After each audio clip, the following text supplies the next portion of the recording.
Fala pessoal, bom dia, boa tarde, boa noite para todo mundo que nos acompanha. Mais uma semana aí de podcast. Estou aqui dessa vez com o Stefano, com o Rodrigo e com a Laura para comentar um pouquinho sobre o mercado do boi gordo, o mercado dos grãos aí que veio. Acho que o mercado do grãos tem uma novidade bem grande aí que eu acho que o Stefano vai poder trazer para a gente junto com o Rodrigo.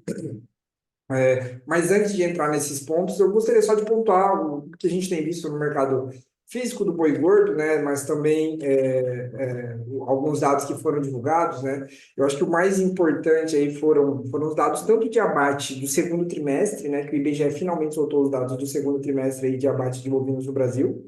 Saiu hoje, dia 13 de agosto.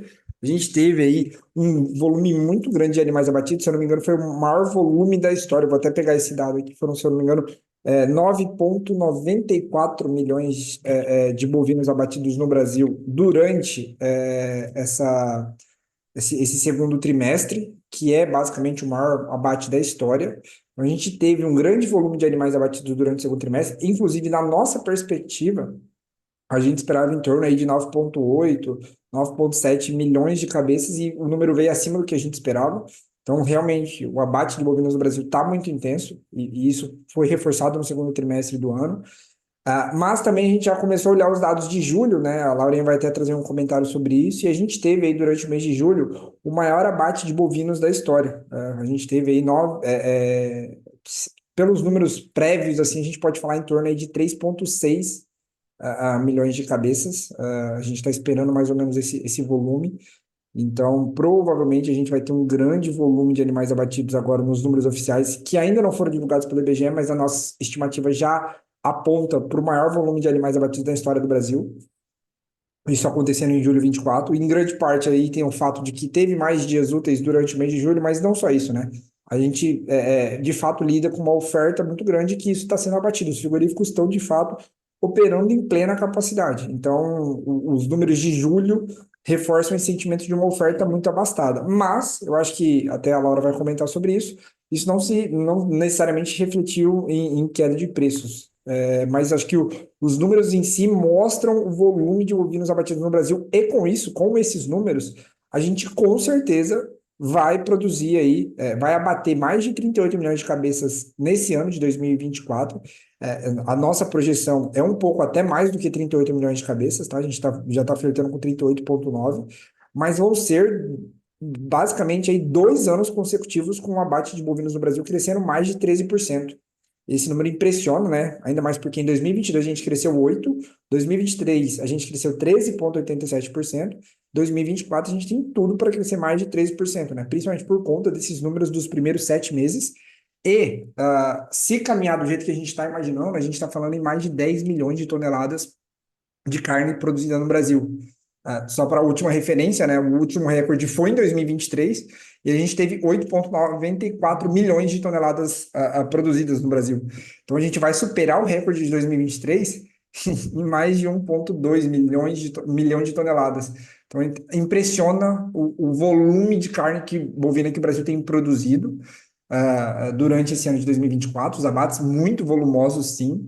Então a gente está caminhando aí para bater recordes que a gente tinha batido no ano passado. A gente vai bater com muita folga esse ano. É muito animal sendo abatido no Brasil. A indústria, a frigorífica brasileira está aí, acho que operando em quase plena capacidade em todos os estados.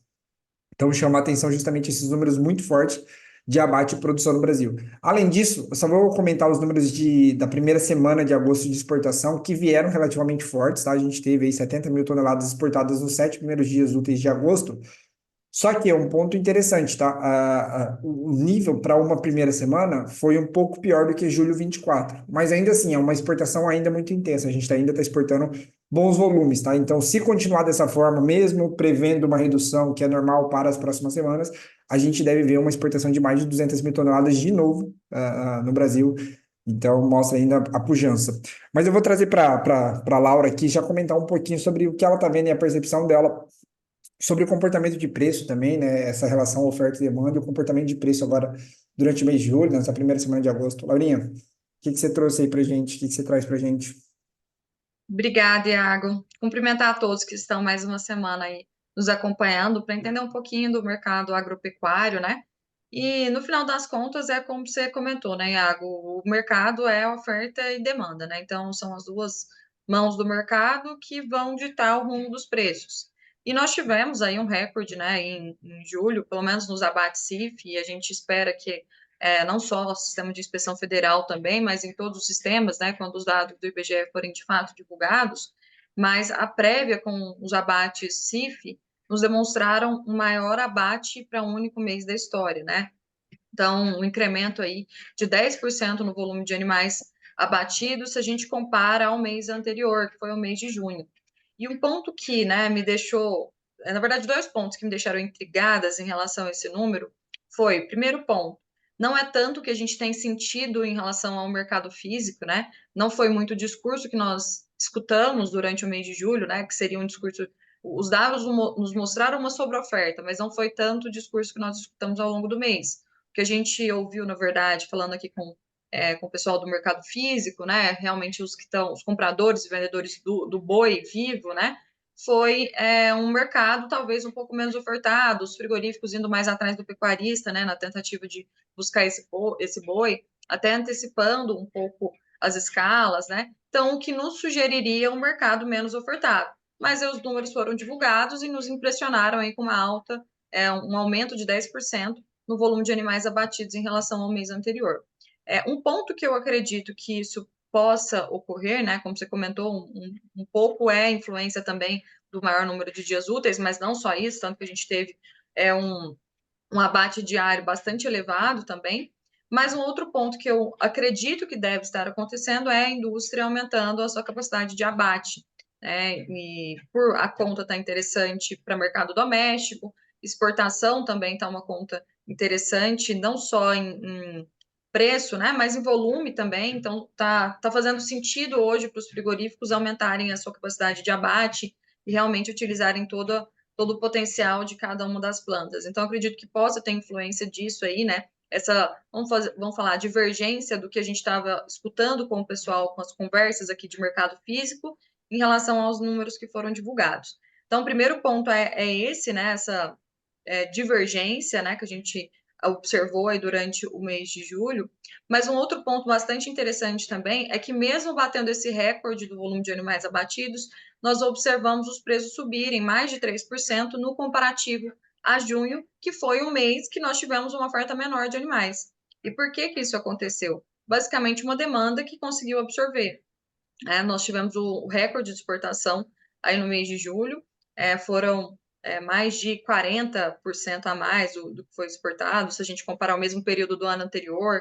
Então, realmente, exportações muito volumosas, muito numerosas, que fizeram com que nós batêssemos aí o marco, né, de US$ 1 bilhão de faturamento em exportação, algo que a gente não observava desde 2022, quando a gente tinha um outro cenário de preços de carne bovina sendo exportadas. Então, um patamar bastante interessante para a gente de exportação, né? E a gente até às vezes escuta, né, nos comentários lá de Instagram e tudo, né? Ah, mas não é bom a exportação, estou exportando porque a nossa carne está muito barata, eles não estão pagando nada na nossa carne.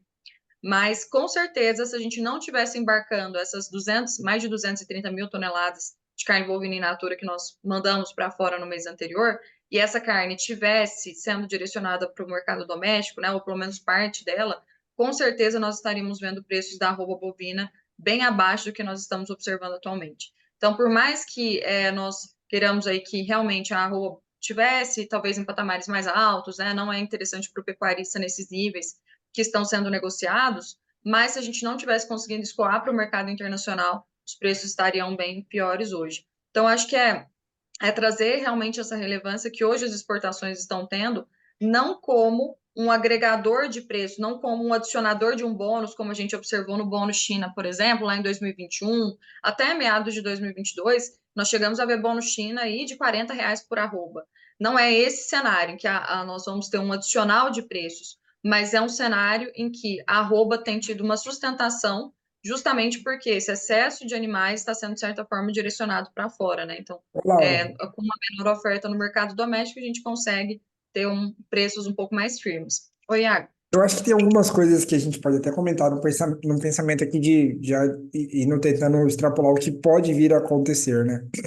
Eu falo isso porque a gente ainda está vendo uma exportação relativamente firme durante o mês de agosto e os comentários para as negociações das cargas que serão embarcadas já a partir de outubro, né? Afinal, a indústria já tá vendendo carga, né? Já está vendendo carne para embarcar lá para outubro, né? Que a carne já é negociada agora, o negócio é feito agora para ser embarcado em outubro para chegar lá na China, provavelmente em novembro/dezembro. É que o comentário, o que a gente tem visto geral é um aumento dos preços do dianteiro, né? O chinês está aceitando pagar um pouco mais pelo dianteiro, justamente para garantir que vai ser entregue. E aí a gente entra no primeiro pressuposto, ou seja, se a gente já está vendo um aumento nos preços do dianteiro bovino, pode ser que o chinês já queira garantir sua carga e, consequentemente, a indústria vai ter que garantir a oferta durante o mês de outubro. Então, tem esse primeiro peso, né? A indústria está acelerando porque, de fato, ela está tendo um volume maior e está conseguindo comprar, e mesmo que tenha que pagar 3% a mais, como pagou durante o mês de julho, ainda assim, financeiramente está fazendo sentido. A pressão de alta que veio durante esses últimos 30 dias do mercado externo, né, que a gente está vendo essa alta do dianteiro, ela reverbera sobre os contratos de boi que vão ser entregues ali em outubro, e aí, consequentemente, a indústria vai ter que manter esse nível, talvez, de exportação, porque o mercado está justamente demandando a um preço baixo, mas está demandando muito. Mas me leva à atenção de que a indústria vai precisar continuar atendendo um grande volume de contratos ali para outubro, novembro, dezembro. Ou seja, a demanda aparentemente continuará firme durante esse período. E lembrando que as exportações brasileiras dos últimos 10 anos, entre o primeiro e o segundo semestre, elas crescem numa ordem de 20%. Então, o segundo semestre é um semestre que normalmente demanda mais. A gente já teve recorde de exportação no primeiro semestre desse ano, e a gente vai bater talvez provavelmente esse recorde durante o segundo semestre. Enfim, o ponto é, a demanda externa continuará firme.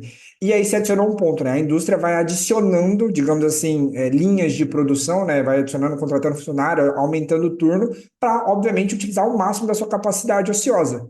E a gente entra justamente naquele ponto, né? Como tem muito animal, eu consigo fazer dinheiro até porque o preço que eu vendo a carcaça hoje no mercado interno me garante uma margem sobre o boi gordo, então a indústria ainda consegue fazer dinheiro, então ela vai, a gente voltando para o cerne do que é uma indústria, é produzir o máximo possível para você diluir custo fixo. E aí a gente entra justamente nessa questão sobre linhas de produção. Aí é um ponto que me veio até agora, que você pontuou sobre isso. Pode ser que a gente comece a ver um movimento de alta do preço do boi gordo e comece, obviamente, a enxugar a margem da indústria, e aí a indústria irá agir para, obviamente, tentar reduzir essa pressão que ela mesma causou. E aí, como que ela faria isso? Reduzindo a linha de produção, reduzindo o número de turnos e, consequentemente, o número de animais abatidos, né? Porque aí você vai ter 2 turnos e, consequentemente, você não precisa comprar tanto animal como você está comprando agora, que o abate e a produção de carne bovina está dando muito dinheiro. Então, acho que vale a pena a gente ficar atento a esse ponto. A gente está batendo muitos animais, isso acho que deve continuar ocorrendo, acredito que vai continuar ocorrendo, porém, é um ponto interessante a gente analisar que a indústria pode começar a querer tirar o pé e o preço que começar a encostar em 240, 250, ou a comercialização ficar um pouco mais travada, a margem começar a ficar um pouco pior, ela desacelera e aí ela joga a pressão de novo para o pecuarista. Acho que isso pode acontecer também durante esses próximos meses. É um ponto aí, acho que esses dois pontos aí para a gente ficar atento no que pode acontecer aí para esses próximos 4 meses, né? Esse final de ano aí que já se encaminha, que você trouxe essa percepção aí, eu quis complementar, acho que é válido. Iago, e eu acho que faz tanto sentido isso, assim, em relação a uma possível queda, talvez a gente não vê preços tão firmes daqui até o final do ano, né? Ou talvez preços tão ascendentes quanto é esperado para o final de ano. Mas eu acho que o que vale aqui é trazer a percepção de risco de mercado, né? Acertar no olho da mosca ninguém consegue acertar, ninguém tem bola de cristal aqui, ninguém é evidente aqui para falar o que vai de fato acontecer com o mercado. O que a gente tem aqui é uma percepção de oferta e demanda e, consequentemente, o reflexo disso nos preços. E aí, trazendo essa visão bem pragmática, assim, de oferta e demanda, a gente está num contexto de muita oferta, sobre oferta de animais, a gente está falando aqui, né, de recorde atrás de recorde, nós já tivemos recorde na produção de carne ano passado, esse ano, de janeiro a julho, nos abates CIF, a gente está aumentando aí mais de 19% já até então, perspectiva de finalizar o ano com mais de 13% aí de alta, nos abates totais, né? Então, a oferta de carne está muito alta, nós temos um mercado internacional que está aliviando essa pressão de oferta do mercado doméstico, mas o mercado doméstico que não consegue absorver tanta carne.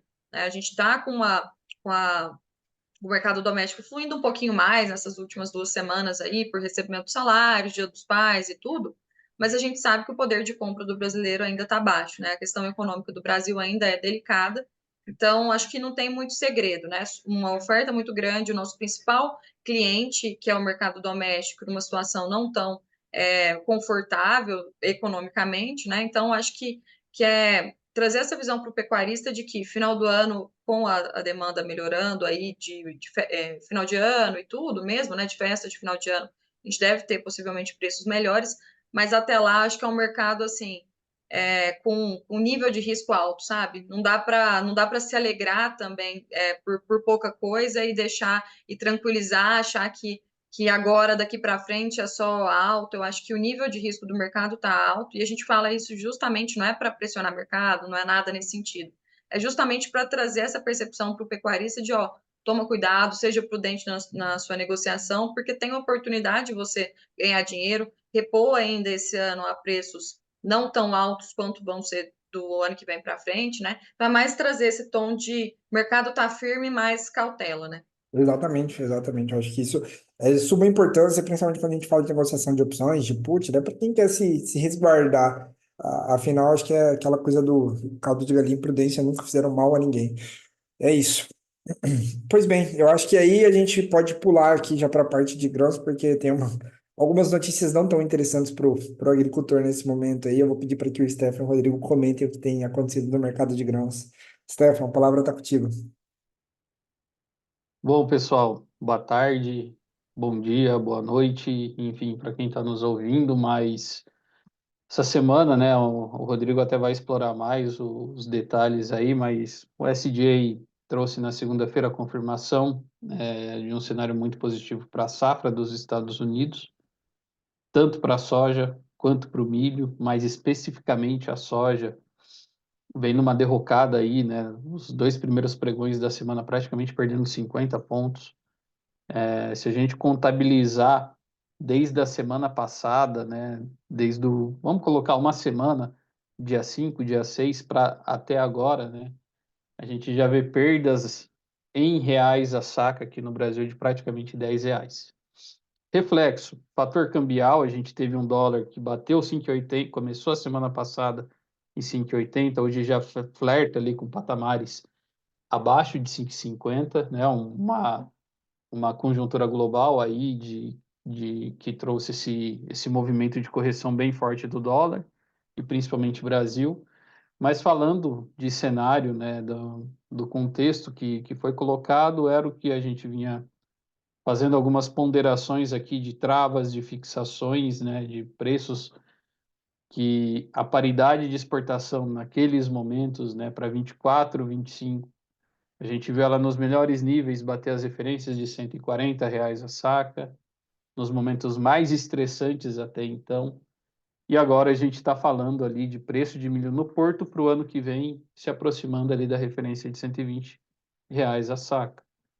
Olhando o dólar futuro, olhando o prêmio, olhando o Chicago. A notícia é que para Chicago não há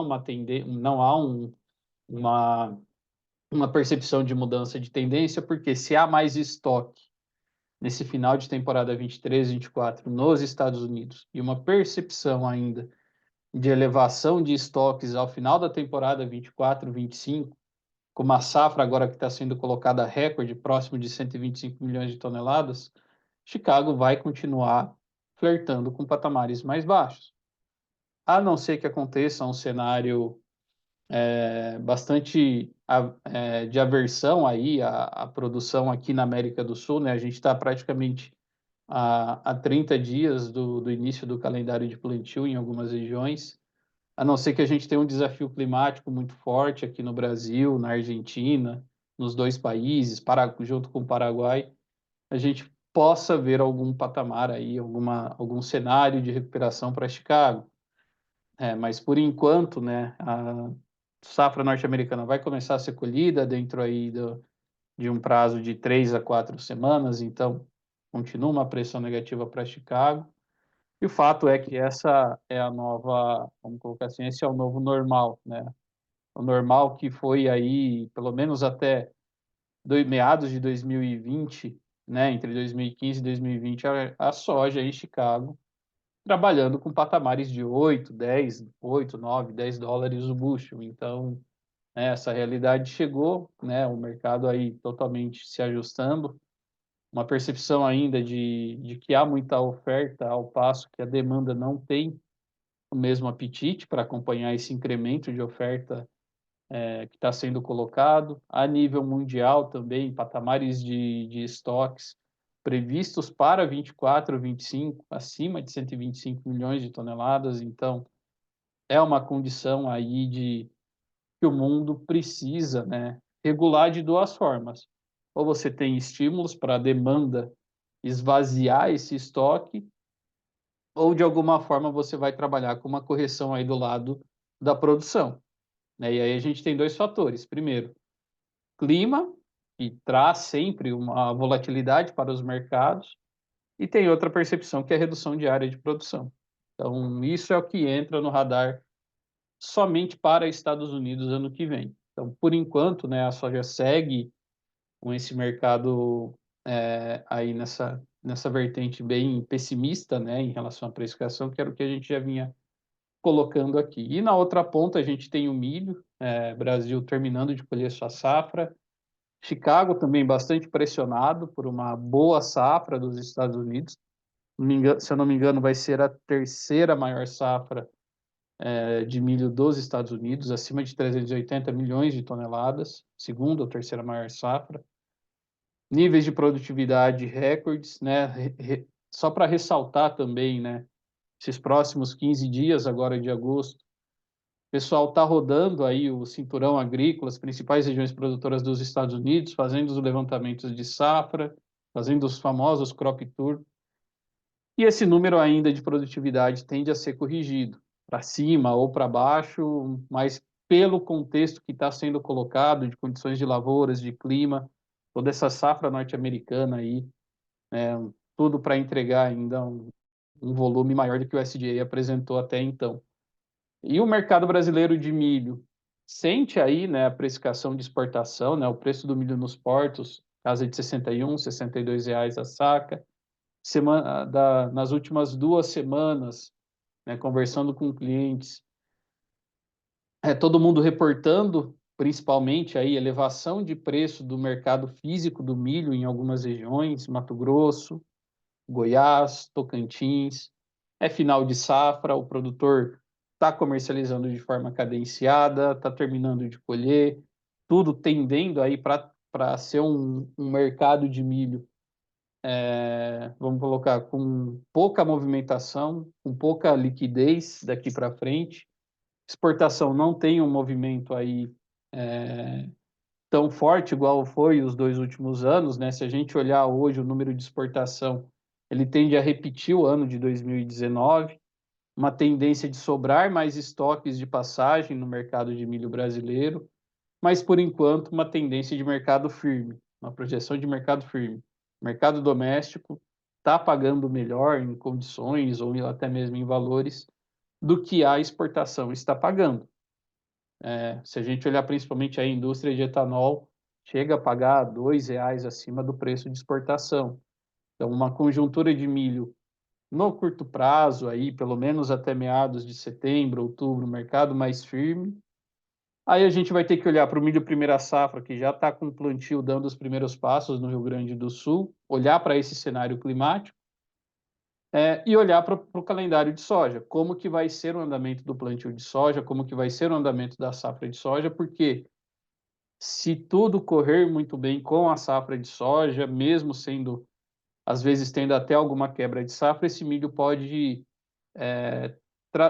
começar a desenhar aí um movimento de liquidez por pressão logística, por necessidade de comercialização, enfim, logística de silo, logística de rodovia, ferrovia, enfim, aí o mercado vai tomar outras questões.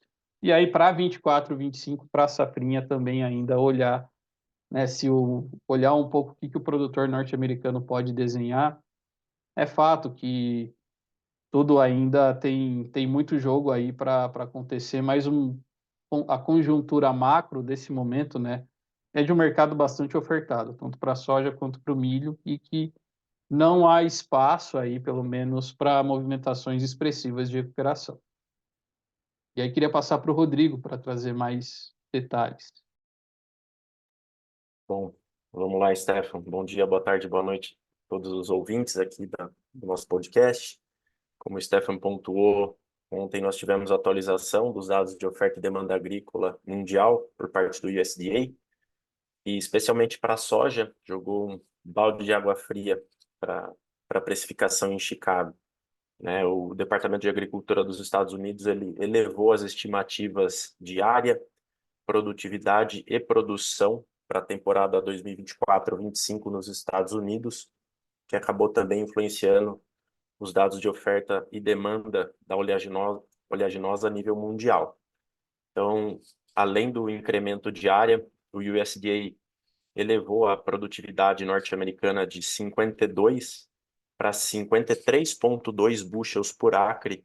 Isso aqui, só para trazer, né, converter para a gente, é aproximadamente 60 sacas por hectare, né?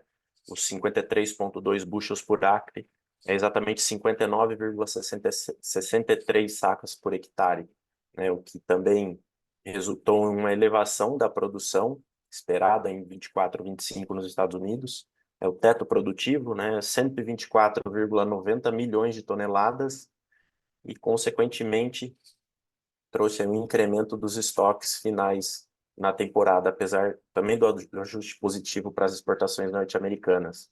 Estoques finais agora estimados em 15,25 milhões de toneladas.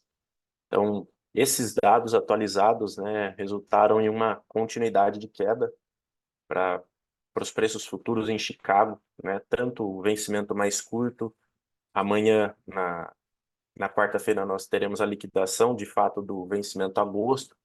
Então, o contrato vigente é a partir do setembro e até o março e maio 25, que a gente olha, né, que precifica a safra brasileira de soja, todos esses vencimentos aí abaixo dos 10 dólares o bushel.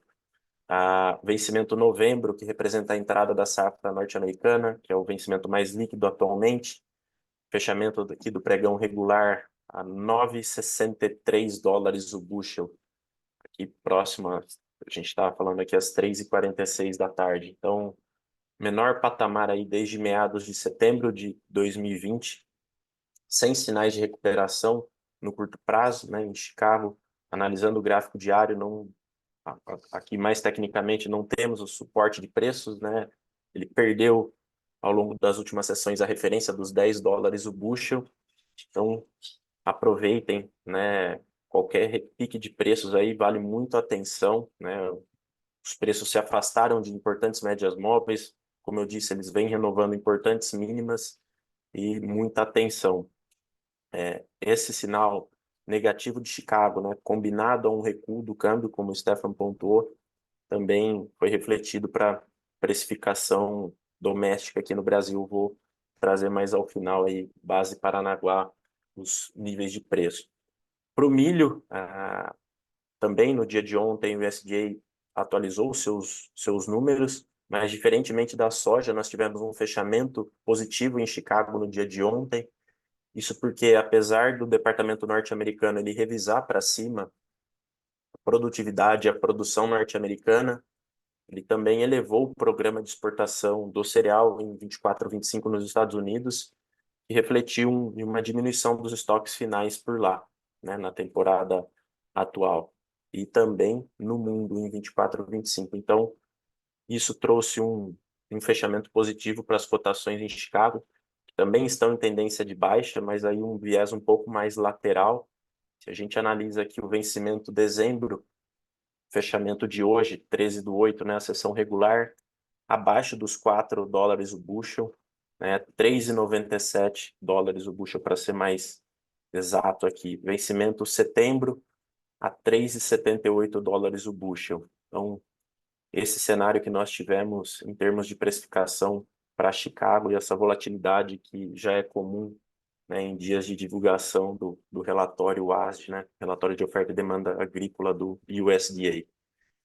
Trazendo para o Brasil, iniciando aqui com o mercado futuro na B3, fechamento ainda não fechou o mercado futuro aqui, né? Fecha às 4h20 da tarde, a Bolsa Brasileira para o milho futuro, mas no momento aqui na tela agora o vencimento de setembro, perdendo a referência dos R$ 60 a saca, negociando a 59,88.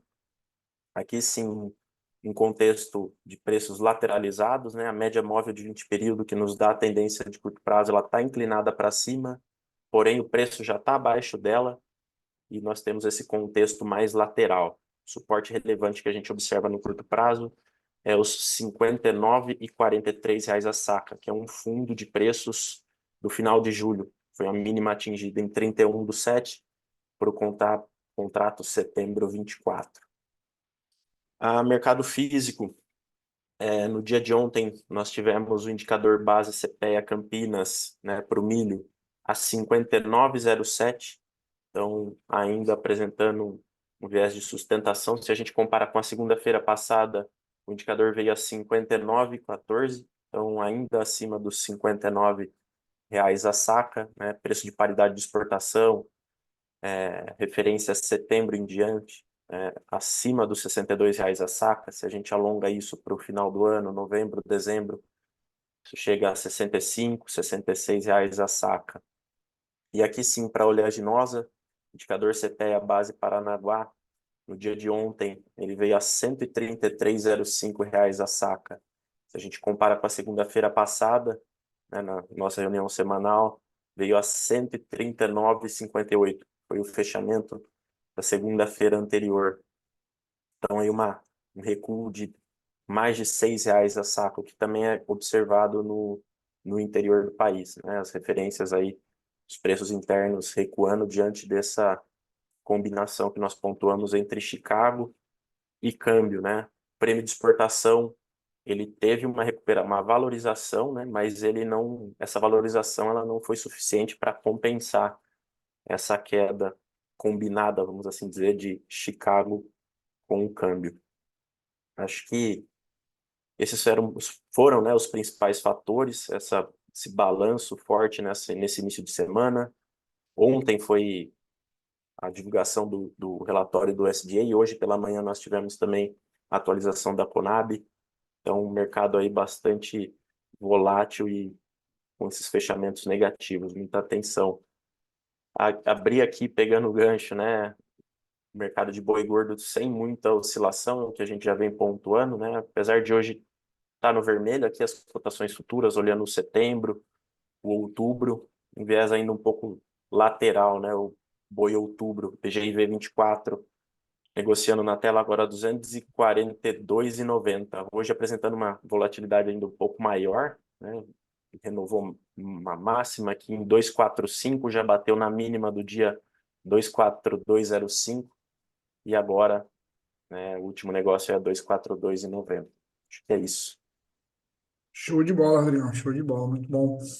É isso então, pessoal. A gente fica por aqui. Agradecer mais uma vez a todo mundo que nos escuta aí. E é isso. Valeu, Laurinha. Valeu, Rodrigão. Valeu, Stefano. Até semana que vem. Um abraço, pessoal. Valeu. Valeu, turma. Valeu, Boa semana. pessoal.